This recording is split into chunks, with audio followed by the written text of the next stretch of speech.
Sean Finnegan, and you are listening to Restitutio, a podcast that seeks to recover authentic Christianity and live it out today.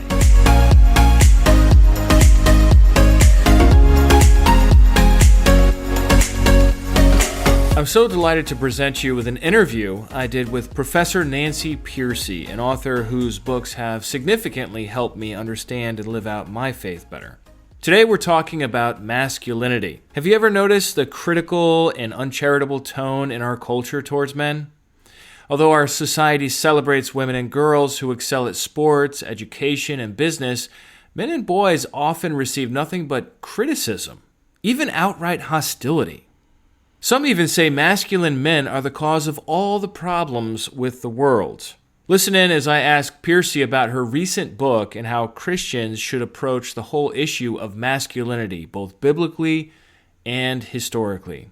Here now is episode 515, The Toxic War on Masculinity, with Professor Nancy Pearcey.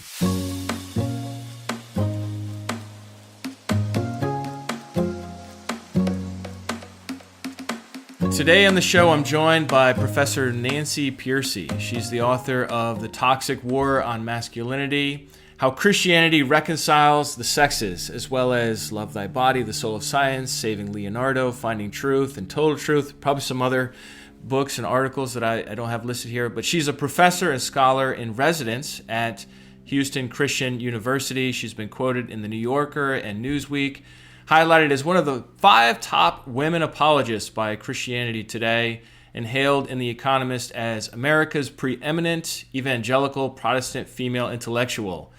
Nancy Pearcey, welcome to Restitutio. Thanks for having me. I appreciate it. So I first came across your work when a friend of mine told me he loved Total Truth so much that he read that book every year. It intrigued me. I got to read it myself, was really interested in the whole worldview approach. And it was really the Love Thy Body book that hooked me. I really enjoyed this one. I think it was 2018. Such an interesting book. It hooked me. And so now this new book, The Toxic War on Masculinity, has outdone them all, in my opinion. This is such a fascinating read. I've learned so much about the history of masculinity in America, which I was not expecting. I just thought it was just another culture war book, which I'm happy to read anyhow. But this was really a lot deeper. And I found it very challenging, especially the last whole section. You really challenged husbands in a healthy way. I felt challenged, and I've tried to make some changes in my marriage with my wife and get a little more involved and so forth. But so I just want to say thanks for courageously stepping out on the limb here and writing this book. Well, thank you. And I didn't realize when I started that it was going to take courage, to tell you the truth. But it has, in fact, been the most controversial book that I've ever written. I really thought Love Thy Body would be more controversial because it deals with issues like abortion, homosexuality, transgenderism, which is really exploding today. But in fact, this one caused more controversy, at least in Christian circles. Here's an example. When I was writing the manuscript, I taught several classes on it. I led several reading groups. I like to get lots of feedback, rub off all the rough edges. And when they would tell their family and friends about it, so people who weren't actually seeing the book, just hearing about it, initially, their first question was always, whose side is she on? With that tone, right? Whose side is she on? And by the way, the second question was always, and why is a woman writing a book on masculinity anyway? So this is what I was up against all through the writing process. I rewrote that first chapter multiple times because I had to sort of overcome that suspicion, that almost hostility that people have when they're just triggered by the word masculinity. So, and even after the book came out, I don't know if you follow Twitter at all, but the day after the book came out, it was jumped on by Christian egalitarians who accused me of giving ammunition, their word, to complementarians, even though I don't even address that in the book. I even explain why I don't, because a social scientist said it doesn't seem to make much difference. So I'm giving you data from the social scientist. And then once that calmed down, I started getting not nearly as vicious, but some counter attacks from conservatives as well. So all that to say, it has something to make everyone angry, I guess. Yes, and everyone should read it and see what it says, because it is It's accessible, but it's also very evidence-based. And I really appreciated that. Yeah, it's the most fact-based book I've written. So it starts with evidence from sociology on what Christian men are actually like. What are they like? Get rid of the accusations back and forth. What are they actually like? Let's look at the social science data where they went out and actually surveyed evangelicals. And then, as you mentioned a minute ago, there's a lot of history there too, because I wanted to show where the secular definition of masculinity comes from. As you know, since you've read my books, I'm an apologist at heart. So my goal really is to answer the charges from the secular world. It's a secular world that says, masculinity is toxic. And if you want to counter any social trend, you need to ask, where did it come from? How did it develop? And so that's really my goal, is to get to the bottom of the secular charges, understand where they're coming from, and how we can respond to them more effectively. I appreciate that your book is not just masculinity according to Nancy Pearcey and what you crazy guys should change or something like that. It's very much historical, it's broad in its approach, and it is very research-based. And you seem like you were very circumspect not to inject your own opinion. I don't think I encountered your own opinion very much. It was just like, this is what these people did, this is what this movement contributed, and so forth. Very objective, if I can put it that way. So you're to be commended on that. Your book confronts a number of lies and half-truths and false stereotypes floating around in the culture today. So I thought we could get your response to a number of incorrect statements I've concocted. And so these are sentences that on their surface appear obviously true, but when examined closely turn out to be false. So I've written 10. I don't know how many we can get to in this conversation, but what do you think? Are you ready to debunk some false myths? Yes, I loved reading your list. So I'd love to get started on your list of false accusations that we often hear, especially against Christian men. All right, so number 1, Bible-believing Christians are slightly more likely to divorce than non-Christians or liberal Christians. Yeah, so talking about Twitter feed, I've gotten that several times in recent days. And it's also something that we hear in the church, right? In fact, that's probably the first pushback I get, is that don't Christians divorce at the same rate as the rest of the culture, or even higher? And so the sociologists were looking at accusations like that. And so what they did is they did the studies. And here's what they found. They made a careful distinction between evangelical men who are actually committed to their faith, who attend church regularly, versus nominal Christian men. And that distinction made all the difference, because committed Christian men actually test out the best of all groups in America. In other words, they test out as the most loving husbands and fathers. Their wives test out the highest in terms of saying they feel happy with their husband's expressions of love and affection. Evangelical fathers spend the most time with their children, 3.5 more hours per week than secular men, both in shared activities like sports or church youth group, and in discipline like setting limits on screen time or enforcing bedtime. Evangelical couples actually divorce at a lower rate than any other major group in society, 35% lower than secular men, and they have the lowest rates of domestic violence of any group in America. So this was a real shocker, because we've all heard the charges that you just mentioned, that believing in any form of male headship in the home turns evangelical men into overbearing, tyrannical, coercive patriarchs. Tyrannical. Did I say tyrannical? I'm trying to get all those words in there. Yeah, I mean, there's no question that as a pastor who regularly preaches, I'm the lead pastor here at a church in New York, upstate New York, and this stat has, in a sense, tormented me. This idea that the Bible doesn't work. If you apply the Bible to your marriage, you divorce more. Something that really has not fit for me, but I'm the sort of person that wants to accept facts as they are and see if we can do better. And so reading that early on in your book, that actually, no, the Bible is not hurting marriages, is helping men to be, well, not just men and women, to stay together more frequently. That was just like mind-blowing. It was just like, this is a breath of fresh air. And I think it's a great place to start, because you are wading into treacherous waters where there are all kinds of sharks and piranha and electric eels out to get you. So I think to start somewhere complementary is good, because that does make sense to me, that like guys that and women that are regularly attending church services as a measurement of how serious they are about their faith, that it would have an impact. So I appreciate that. On my next statement, you already just kind of dipped your toes into it, but I wonder if you could elaborate. It is number 2 is Bible-believing Christian men are more likely to be harsh and abusive to their wives and children. Let's go back to that distinction. When I said church-going, committed Christian men test out at the top. And by the way, I'm glad you mentioned that. We don't hear this very often. I had to go digging in the academic literature to find this. And this is really the final reason, the final trigger that made me decide to write this book, as I was overwhelmed. I was stunned. It's so counter to the media narratives. And I said, we need to get this out there. This is not just a religious figure, giving a pep talk. This is evidence-based findings from the social sciences.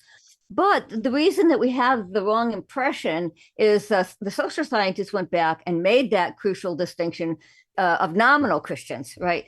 These are men who, on a survey like that, might check the Baptist box, for example, but who rarely, if ever, attend church. It's more of a family background, cultural background. These are cultural Christians. And they test out shockingly different. They test out with all the toxic stereotypes. Their wives report the lowest level of happiness with their husband's treatment of them. They spend the least amount of time with their children. They have the highest rate of divorce, higher than secular men, 20% higher than secular men. And they have the highest rate of domestic abuse and violence, higher than secular men. And so what's happened is most studies have just looked at evangelicals, as an overarching category. So they're picking up men who are better than secular men and men who are worse than secular men. And that's why the numbers get skewed. It does suggest a different way maybe that churches can deal with this issue. On the one hand, I think they should be more positive and supportive of men who are doing a good job. One of my graduate students is the leader of a women's ministry in a large Baptist church here in Houston. And she said, on Mother's Day, we hand out flowers and tell the women they're wonderful. On Father's Day, we scold the men and tell them to do better. And so I was very careful not to have a scolding tone in this book, because I think we should get this positive information out there. Oh, and here's another example. So in my class at Houston Christian University, when I told them I was writing a book on masculinity, one of the male students shot back, "What masculinity? It's been beaten out of us." So in Christian circles, men are also feeling beaten down and demoralized. They're picking up the message, that masculinity is toxic. And we need to counter that in the church. It does suggest, too, that we need to do something about these nominal men. If they're sort of hanging around the fringes of the Christian world and claiming an identity as evangelicals, how do we reach out to them? They are using the language of headship and submission, but they're not giving the biblical meaning to those terms. Instead, they're importing meaning, infusing meaning from the secular script for masculinity. And so how do we disciple these men, insofar as we have access to them because they're hanging around, the edges of the Christian world? How can the church have a better ministry to disciple these men? That's really an excellent question to address, because it's these guys on the fringe, as you point out, that the old-fashioned word for it are hypocrites. They're people that are going to talk the talk but not walk the walk, and they're giving the rest of us a bad name. And yet, as a pastor, I can tell you that we are hopeful that by having them come whenever it is they happen to come, that something will sink in and that they will have a true heart change. So I think it's a hard thing to figure out. We can't just cast everyone out of the church who's not living up to the standard of Christianity. Some churches have tried that, but it ends up with this very judgmental, holier than thou kind of environment. So you're right. It is a really thorny problem, but it is important to address for sure. Well, let's move on to number 3. So the Bible's endorsement of male patriarchy, we're told, causes toxic masculine behaviors. What do you think? Yes, that's one of the reasons that I relied so heavily on the social science data. What was happening was, of course, evangelical men were being held up as exhibit A of toxic masculinity. It was very easy to find examples with a quick Google search, but I will give you just one example. So this was the co-founder of the Church Too movement, which came after the Me Too movement. And she said, the theology of male headship feeds the rape culture that we see permeating American Christianity today. So what happened was the social scientists, psychologists, sociologists were reading these accusations and saying, oh, where's your evidence? You're making these charges, but where's your data? And that's what really sent them back to the data to do the studies.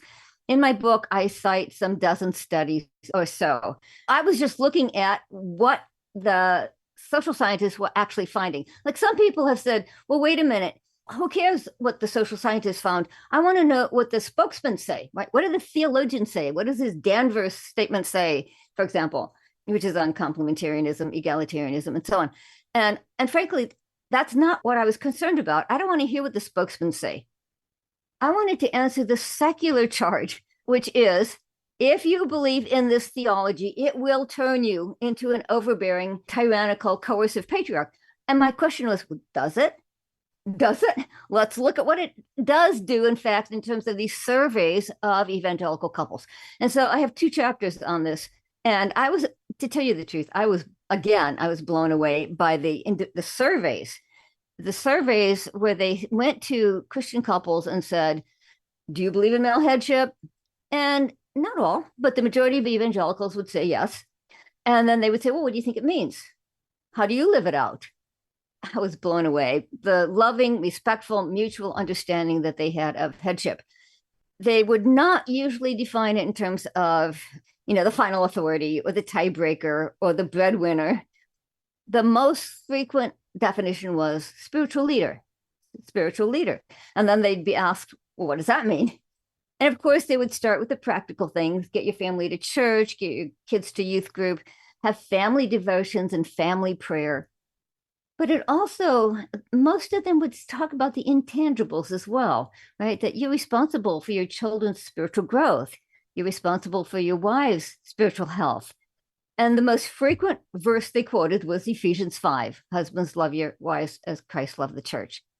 That might not sound significant to you, but when I had chapters later on abuse in Christian homes, I literally ran into people who said they never heard that verse.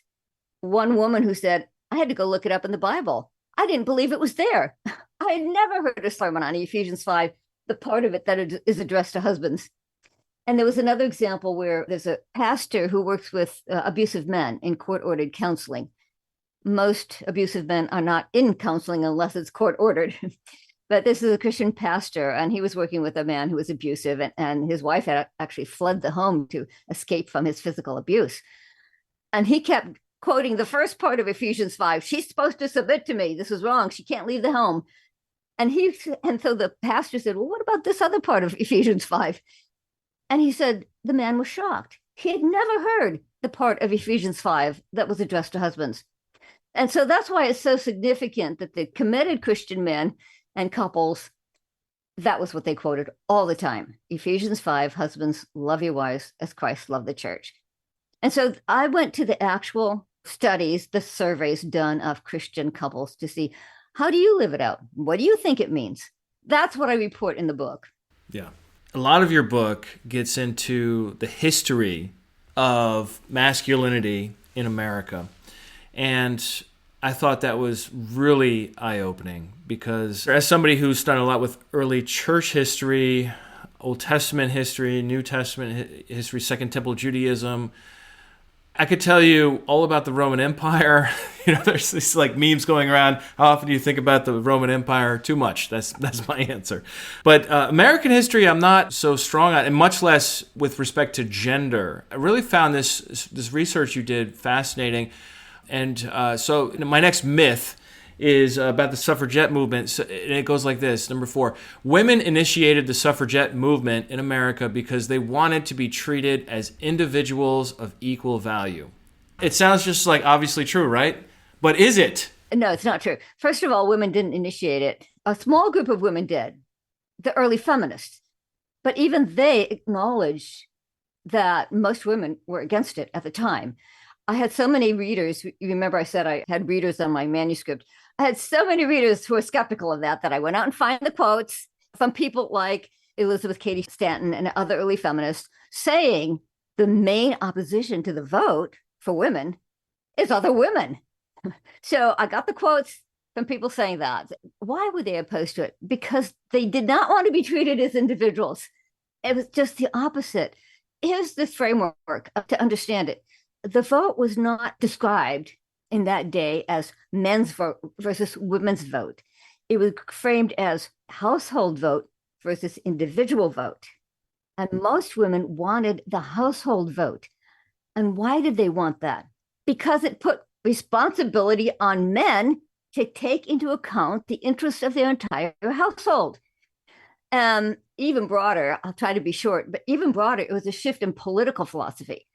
Early America was governed by a political philosophy that saw social institutions like the family as an organic unit, not just a collection of individuals who happened to be there, but there's an organic unit connecting them all to one another. And therefore, there was a common good. In other words, I look out for what's good for me, you look out for what's good for you, but who looks out for the common good of the marriage, of the family, of the church, of the school, and so on? That's what authority was for. Authority was a person who was not supposed to look out for his own interest. The favorite word at the time was he should be disinterested, by which they meant he doesn't pursue his own interests. He's the one who's responsible for the common good of the whole. America, roughly after the revolution, began to shift from that political philosophy to a political philosophy called social contract theory, which does see societies and social institutions as collections of autonomous individuals who've just come together out of a common interest. Well, in that case, there is no common good. And so men were no longer held responsible for the common good. And so many women at the time realized this is actually letting men off the hook.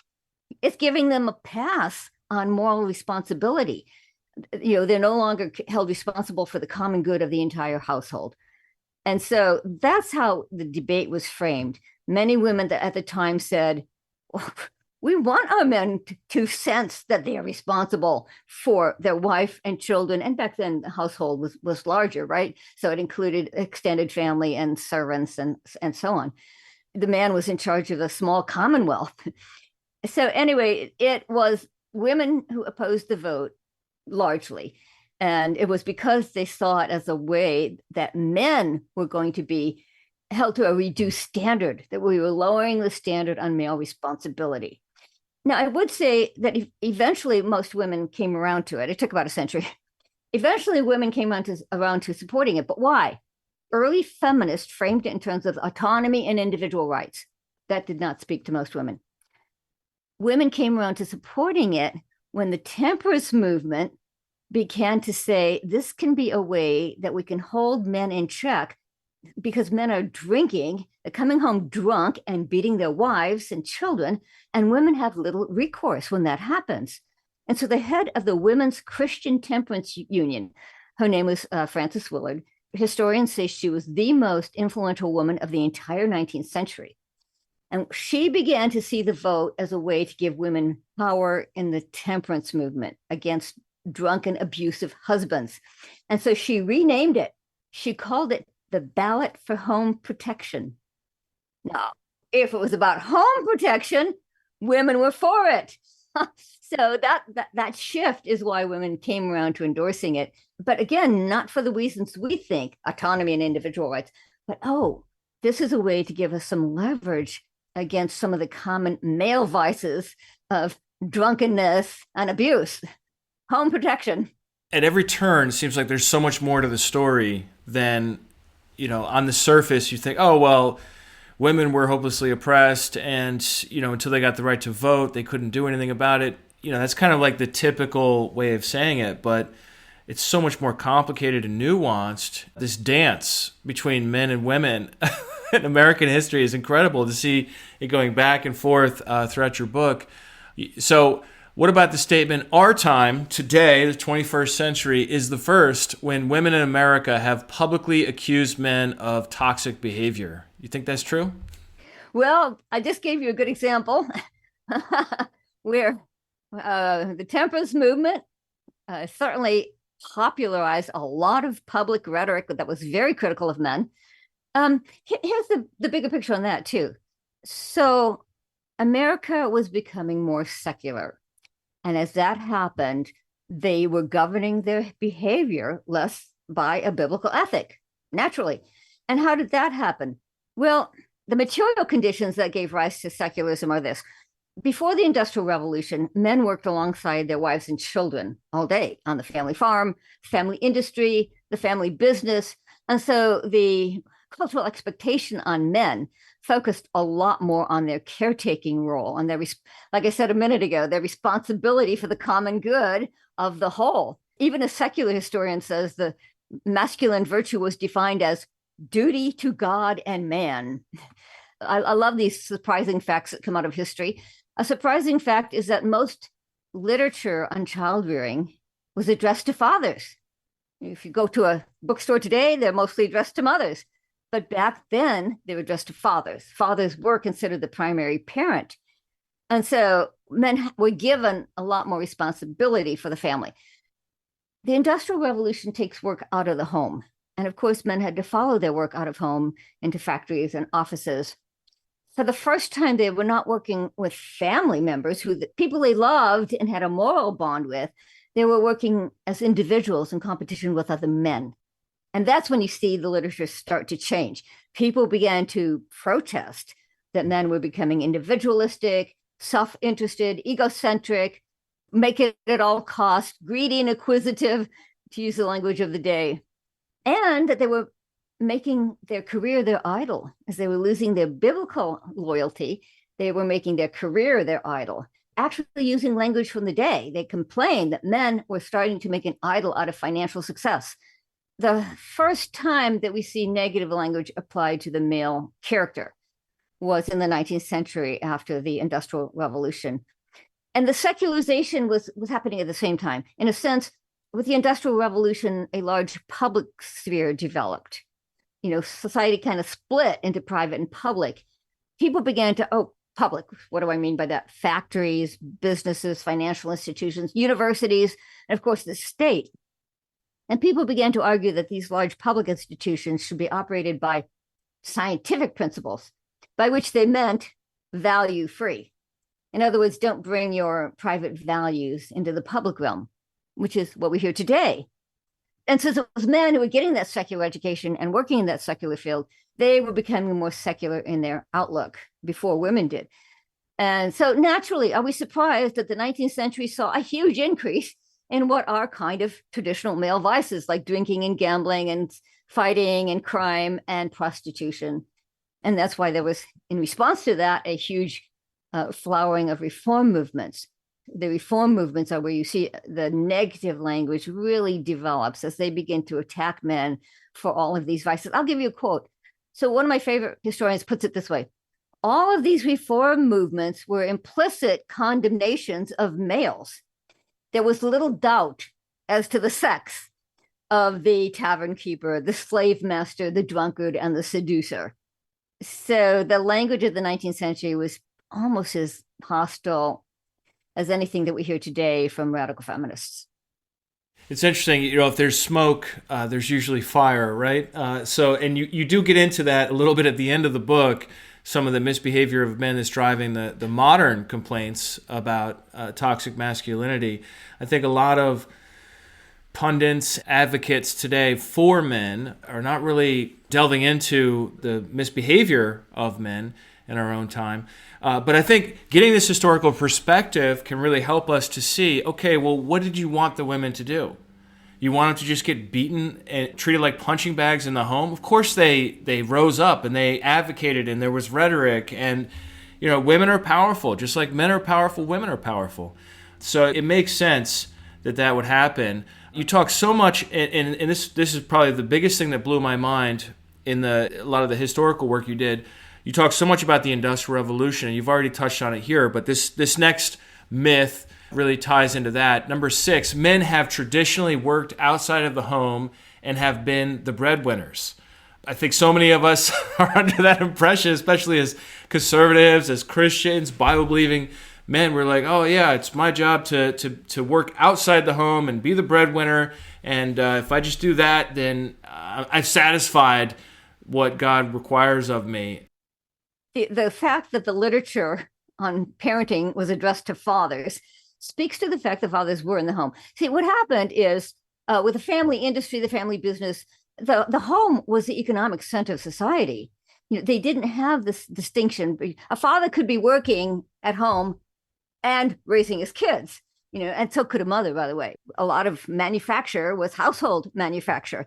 Think of Proverbs 31, right? The woman who's running several businesses, she wasn't going to an office to do that. She was working out of her home. And that was the case. That was case right up until the Industrial Revolution. Both men and women could be involved in economically productive work while raising their kids. And in fact, historians say that fathers were just as involved with their children as mothers were. So that kind of blows your mind too. Wait, just as involved as mothers were? I mean, it's just hard for us to use our historical imagination, to think what that was like. So what we have to remember is prior to the Industrial Revolution, we're talking about all of human history. We're talking about millennia. So it's only very recently in human history, namely the 19th century, that fathers began to work out of the home. And by the way, another thing that this helps explain is why are fathers ridiculed and mocked so much in the media today. That was another one that I thought, well, we all know this is true. Homer Simpson, from advertisements to animations and to movies, fathers are, the doofus dad, the bumbling idiot. My own son loved the Berenstain Bears. So, the dad was always the bumbling idiot. Anyway, where did that come from? Well, when fathers were taken out of the home at the Industrial Revolution, they did lose touch with their children compared to when they worked side by side all day. They didn't know their children as well. They didn't know what was happening, family dynamics. And already in the 19th century, you see people say, fathers are becoming kind of irrelevant, to the family and even incompetent. The idea that he's incompetent. If he doesn't know what's going on in his family, he doesn't know the solutions. He doesn't know how to solve the family problems, so he's considered incompetent. And you see it in the literature of the day. So again, there are deep roots to this. And of course, it does also suggest what the solution is. The solution is, can we reconnect fathers to their children, even after the industrial age? Are there ways to tweak the workplace? I have a whole chapter on that. And the pandemic had a very small silver lining in that a lot of fathers discovered they do like being at home more. One study found that 65% of fathers don't want to go back to the office full time. They prefer some kind of hybrid setup. And this one's not in the book because it just came out recently, but the New York Times had an article, and the title was something like, during the pandemic, many fathers got closer to their children and they don't want to lose that. So I think that's encouraging, that when fathers had a chance to be close to their kids, a lot of them said, this is great. Look what I've been missing out on. I think Christians should really think creatively about ways to flex the workplace. I read interviews with a lot of fathers who said, I'm willing to pay the daddy penalty. They know they may not move forward quite as quickly in their career if they take more time off to have time with their kids. But most of them said it was well worth paying the daddy penalty.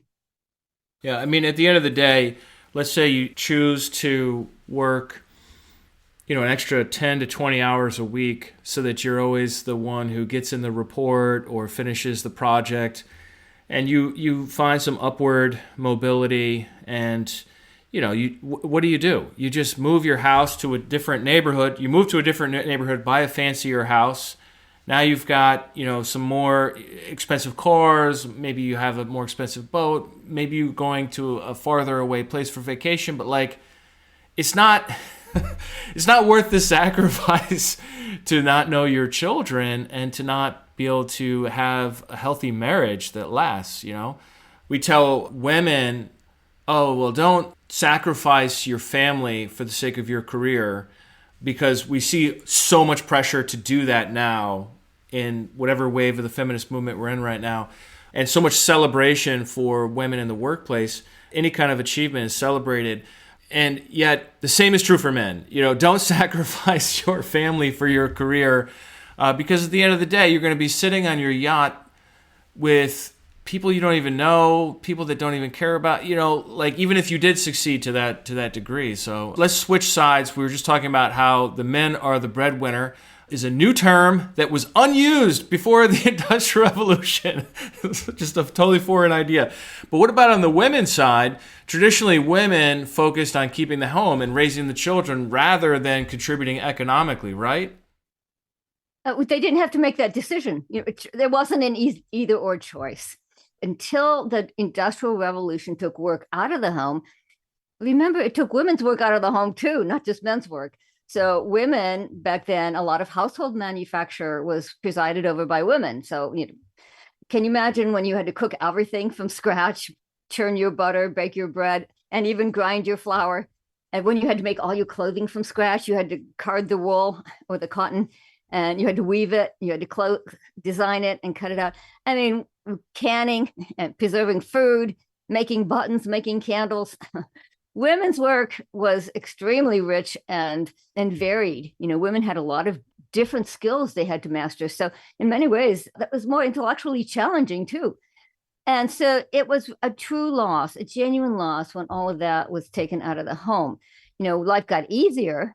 On the other hand, it got a lot more boring. When all that's left now is early childcare and cleaning. I mean, that's why you have advertisements that glorify, getting your sink cleaner.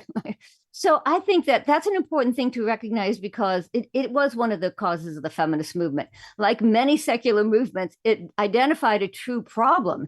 It just gave the wrong solution. And most people don't want women to follow men out of the home if it means leaving kids in substitute care. They really want parents raising their own kids.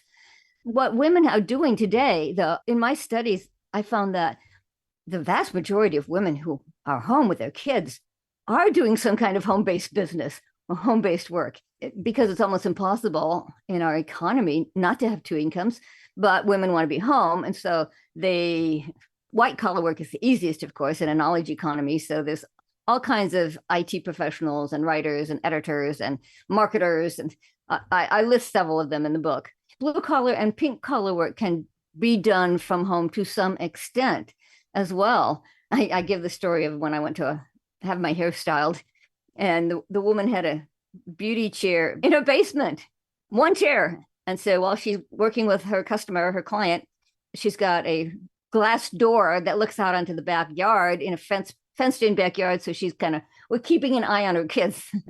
And blue collar workers, this is some of the pushback I get is what about men? Isn't this kind of an elitist thing that, men can come home? Well, aspects of almost every job can be done at home. A friend of ours owns a car repair shop. For the most part, he's not going to bring his cars home. Although sometimes he does work on friends' cars that is in his driveway. But he can bring his bookkeeping home, right? He can bring his bookkeeping home, and in the evening, he's sitting there working while his kids are sitting beside him at the kitchen table and doing their homework. He's talking to them, he's answering their questions. And so there's aspects of almost every job that can be done at home while your children are young. I'm not saying it's the ideal for everybody at every stage of life. I'm just worried about the kids. But while your children are young, that's when I recommend people trying to find at least some aspect that can be done from home, at least part-time. It certainly is the case that with the way our economy is and inflation and everything else, that being a single income household is closed to most people. Even if you would want to be a stay-at-home mom, you have to make some serious sacrifices. A lot depends on what's available too, whether or not you can do that and where you live and so forth. But let's talk about solutions. My myth number 8 here: blocking or limiting men's testosterone will solve the problems of our society with badly behaved men. We have to start with, how did God create men? And by the way, this is one of the questions I always got, and therefore I had to put it at the front of the book. People would say, well, what do you think are the differences between men and women then? Well, let's start with basic biology. Men are larger, faster, stronger, 75% greater upper body muscle mass, 90% greater upper body strength. Oh, and I just read this one the other day. It was something like 300%. It was very high. 300% more punch force. Any woman who's been abused knows that. And because of testosterone, men do tend to be more aggressive and more risk-taking. And I think we have to start with just saying, well, this is how God made men, and therefore it is intrinsically good. This is before the fall. These are the traits that God created men with. And I have to tell you, one of the things I found most encouraging is I have a couple of studies of men around the world, and they find that men do know that these unique masculine strengths are not given them just to get whatever they want, right? To dominate others, but are given them to provide and protect. I'll give you one of them. This was a study done by an anthropologist. It was the first ever cross-cultural study done on concepts of masculinity. And what he found out is, of course, there's differences between cultures, but what they all share is what this anthropologist called the 3 Ps. It is expected that the good man will provide, protect, and procreate, meaning become a father, right? Have a family, build into the next generation, be future-oriented. And this was all across the world. These were not countries with a Western or a Christian background. And I thought it was really amazing to see that this just seems to be an inherent, innate knowledge that men have universally. I would say they're made in God's image, and therefore they inherently know that their unique masculine strengths were not given them to just get whatever they want, but to provide, protect, and build into the future, the next generation. This gives us a better approach when we're dealing with men, is we can try to tap into that innate, inherent knowledge. Men don't respond well to being called toxic. Nobody would. But what we can do is to tap into their inherent, innate knowledge of what it does mean to be a good man, what it does mean to use their unique strengths and abilities for good. In that way, we support masculinity as God created it, including the testosterone. We can then be, obviously, and my book is full of criticism of the secular definition of masculinity. I have no problem with being a good critical thinker in analyzing secular thought. But we should start with really supporting, affirming, and respecting men for the way God created them. Yeah, that's so helpful, because I think so many of us are feeling beaten down. I've got 4 sons. My oldest is 17. And, just seeing how society is telling them over and over, be more feminine, change yourself. And, of course, who's celebrated? Guys who dress like women. Those are like the most popular kids in the school now. It's everything is kind of flipped on the trans LGBT and Q and so forth in the last few years. And the message they're receiving is, if you could just be more like Sally, then you'd be really great. We want to avoid toxic masculinity, but we don't want to avoid masculinity. There's a difference there. Yeah. Let me give you another study. And again, I love these studies done by non-Christians, but this was a study. Again, I put this at the front of the book as well, because I was answering. Remember, I said people would say, whose side is she on? Well, you don't have to take a side, because there are different scripts for masculinity. And this study brought it out very well. This is done by a sociologist. And again, it's global. So this is around the world, it's universal. He gets invited to speak around the world. So he came up with this clever experiment where he asked young men 2 questions. The first question was, what does it mean to be a good man? If you're at a funeral and in the eulogy, somebody says he was a good man, what does that mean? Young men all around the world had no trouble answering that. They would immediately say things like honor, duty, integrity, sacrifice, do the right thing, look out for the little guy, be a provider, be a protector, be responsible. And the sociologists would say, where'd you learn that? And they'd say, I don't know, it's just in the air we breathe. If they were in a Western country, they would often say it's part of our Judeo-Christian heritage.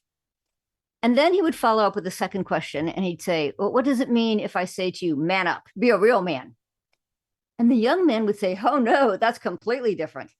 That means be tough, be strong, never show weakness, win at all costs, suck it up, play through pain, be competitive, get rich, get laid. I'm using their language. And so the sociologist concludes that there is an inherent universal knowledge of what it means to be the good man. Another way we could talk about this from a Christian perspective is general revelation, right? General revelation is what we know on the basis of creation apart from scripture. There are truths that we can know through general revelation. It's also Romans 2, right? Everyone has a conscience. What these non-Christian anthropologists are finding is that it is a universal awareness that men aspire to be the good man, but they are also feeling this cultural pressure to be the quote unquote real man. And as you saw, those were somewhat more toxic traits, especially if they are disconnected, decoupled from a moral vision. They can slide into the Andrew Tate phenomenon that we see today, where masculinity is, fast money, fast cars, fast women. It can slide into that. I mean, that is apparently for many young men today, that's becoming the real man. I just got a email from a former graduate student of mine who's teaching now at the high school level. And she said, all my male students are fans of Andrew Tate. They're even using quotes of his in the yearbook. And then she said, I'm teaching at a classical Christian school. So even our Christian young men are looking to places like Andrew Tate, who are exemplifying a very secular view of masculinity. I'm finding out not everyone knows this, but he does run. He's made a lot of his money by running an OnlyFans company. Yeah, Andrew Tate is a pretty complicated fella, and I have hopes that he will reform his ways. I've seen glimmers of hope there that he can embrace more the PPP that you mentioned before than the FFF, fast cars, fast women, and fast success, but instead protect, provide, and what was the third one? Procreate, yeah, within marriage, I would say. But yeah, there's no question about it. Tate has struck a nerve, and he's preaching a gospel of masculine excellence. And at the same time, there's a lot of that real man script mixed in with his message. And really what we need is insight from the designer of masculinity himself, and we can find that in scripture, and we can find that also in our own souls, seeing these different sides of us, the image of God, the imago Dei stamped upon us, but then also our fallenness. So really, really deep points. And I encourage you, listeners, that if you're curious about this at all, check out this book. Get yourself a copy, The Toxic War Against Masculinity. Well, this has been a great conversation. How can people find out more about you, Nancy?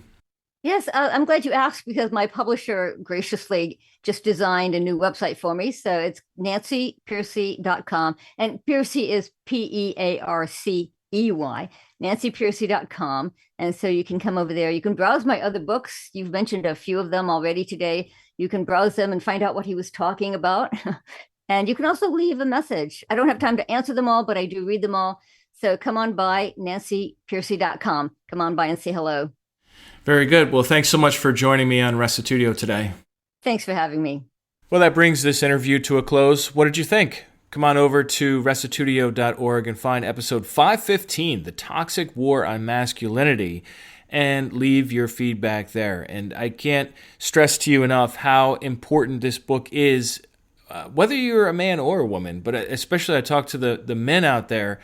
I really found this book incredibly informative and very challenging. The whole last section, which we didn't really get into, she goes into issues within Christian marriage on how to handle yourself as a man, as a husband, and the whole thorny topic of domestic abuse and how to handle that as a church leader, and some really important thoughts there that we didn't get into in the interview. So take a look at that.